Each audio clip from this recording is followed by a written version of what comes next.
What's going on, NASCAR Nation? Welcome back to the channel. If you thought you had seen it all in the 2026 Cup Series season, buckle up, because what just went down at Kansas Speedway might be the craziest finish of the entire year so far. Kyle Larson thought he had the win locked up. Denny Hamlin thought he was about to celebrate his 5th Kansas victory. Christopher Bell was running top 5 all day. And then, in less than 2 laps of overtime chaos, Tyler Reddick ripped the trophy right out of their hands with a last-lap pass that left the entire NASCAR garage absolutely speechless. Michael Jordan was pumping his fists on pit road. The Toyota camp was losing their minds. And Hamlin? Let's just say he was not happy after the race. So stick around, because you're about to get every single detail of this shocking moment at Kansas. The quotes nobody else is showing you, and the historic record Reddick just shattered. Let's get into it. All right, so before we get to the insanity, let's set the scene. The Advent Health 400 at Kansas Speedway was the 9th race of the 2026 NASCAR Cup Series season, run on Sunday, April 19th, at the 1.5-mile oval in Kansas City. And right from the jump, this was looking like a Toyota showcase. Tyler Reddick, driving the number 45 Supply House Toyota Camry XSE for 23XI Racing, rolled off the grid from pole position, his 3rd pole of the season after Circuit of the Americas and Darlington. And get this, Toyota swept the top 3 in qualifying for the 2nd time this year. But this race was anything but a cruise. Denny Hamlin, Reddick's boss and 23XI co-owner, was on an absolute mission. Hamlin took the lead as early as lap 4 and just dominated stage 1, leading 75 of the 80 laps to grab the stage win. It was his 3rd consecutive stage win at Kansas going back to last fall, and the 8th of his career at the track. Behind him, Kyle Larson, Reddick, Ty Gibbs, and Christopher Bell rounded out the top 5.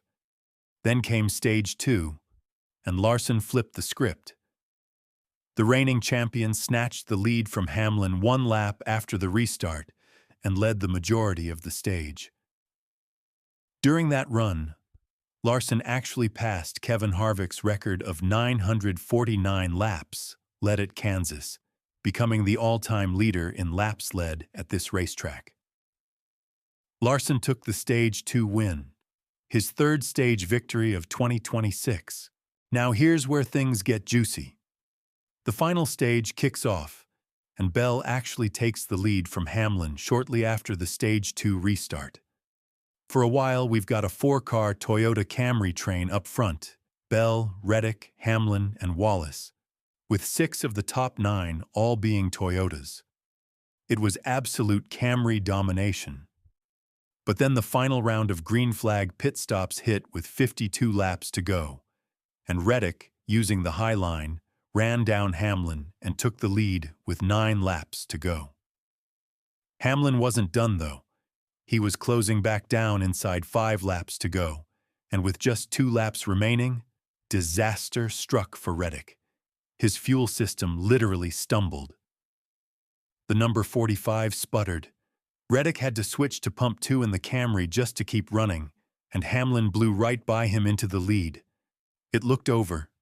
Hamlin was about to win his record-extending 5th race at Kansas Speedway. The trophy had his name on it. And then, chaos. On lap 266, the penultimate lap of the scheduled 267, Cody Ware spun out 6 laps down. That spin triggered the 3rd caution of the entire race.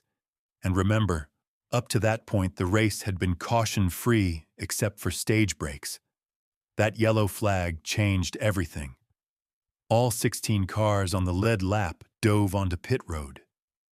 Hamlin, Reddick, Larson, Christopher Bell, Bubba Wallace, and 5 cars behind them all took right-side tires only, a 2-tire call. Hamlin actually beat Reddick off pit road, but the field was bunched up for a green-white checker overtime restart. Okay, overtime.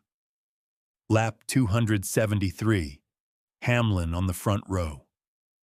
Larson lined up behind him on the inside, desperate to end what was a 32-race winless streak. The green flag drops, and Larson immediately goes for it. He steered to the inside of Hamlin, dipped his number 5 Chevrolet onto the apron, and went 3 wide to power into the lead. Pure vintage Larson aggression, and behind him, total bedlam. Listen to how Reddick described it in his own words, post-race. It was really chaotic. We had a decent launch on the 11. The 5 put him middle of the 3, and then the 20, Christopher Bell, got to my outside. Yeah, we all ran out of real estate off of turn 2. What happened was Bell tried to go around Reddick on the outside. They ran out of room, and Bell bounced off Reddick and got sent into the outside wall. Reddick himself admitted, "It's a bummer I got Christopher there," and pretty much took his shot of winning the race or running top 5 like he did all day, away. So that one in the moment stings. Bell, who led 47 laps on the day, ended up finishing 20th after spinning coming to the white flag. Meanwhile, Larson was pulling away. The number 5 looked gone. Reddick had fallen back toward 5th. Jordan's guy was watching the win evaporate. On NBC Sports, the commentators practically called it for Larson. This was his race. Except, nobody told Tyler Reddick. Here's where Reddick does something that reminds you why Michael Jordan personally signed this guy. Coming down the backstretch on that final lap, Reddick finds grip on the top lane that nobody else had. He surges forward.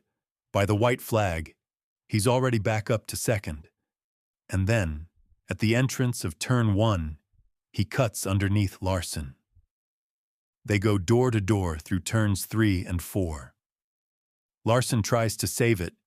In his own post-race quote, Larson said, "I got to the lead and I thought I could cruise right there to the checkered flag.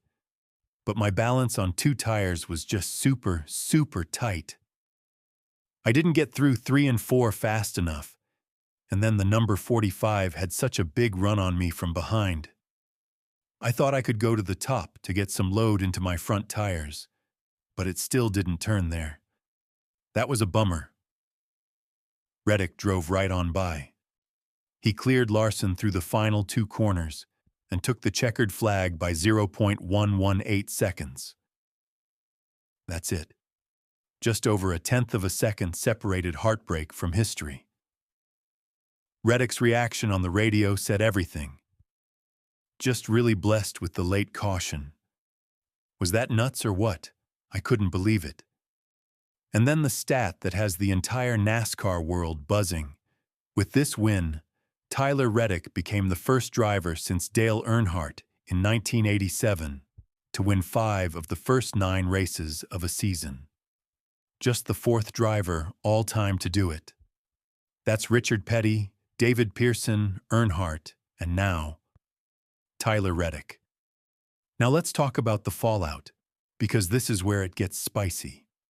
Denny Hamlin, who led 131 laps and was literally about to take the white flag for the win, he was not in a celebrating mood, even though his own driver won. When reporters asked about his frustration level, Hamlin fired back. "Obviously it's not winning. It's Cody Ware, 6 laps down, wrecking. I don't know. Add it up." And then he added, "I feel like it was the same move that the 5 got me a couple years ago when I was on the inside. I got to learn from those mistakes that I make, not executing those last few laps." That is a man absolutely seething. For Larson, this was his 3rd podium of the 2026 season without a win. His winless streak is now at 33 races. And meanwhile, Bubba Wallace, who finished 5th, summed up the entire 23XI mood perfectly. "We got to 3rd, and the 45 passed me like I was on jack stands, and I'm like, never mind. I'm pissed that he won. I'm getting tired of it. Chase Briscoe finished third on 4 fresh tires. Hamlin fourth, Wallace fifth. Brad Keselowski, William Byron, Chase Elliott, Ty Gibbs, and Chris Buescher rounded out the top 10. Toyota locked out 4 of the top 5, and now has won 7 of the first 9 races of 2026. The best start for any manufacturer since Chevrolet in 2007. So there you have it. Tyler Reddick's championship lead is now 105 points over Hamlin. Michael Jordan said, and I quote, "This kid is on fire. I don't know what to say. I don't think I can cool him down. And honestly, neither can the rest of the field." Next up is Talladega for the Jack Links 500 on April 26th. And if Reddick keeps this pace up, we might be watching one of the most historic seasons NASCAR has ever seen unfold in real time. Drop a comment below. Do you think anyone can stop Tyler Reddick before the playoffs? Was Larson robbed by Cody Ware's caution? Or was Reddick just that much better? Smash that like button if this breakdown helped you. Hit subscribe for more NASCAR breakdowns, and I'll catch you in the next one. Peace.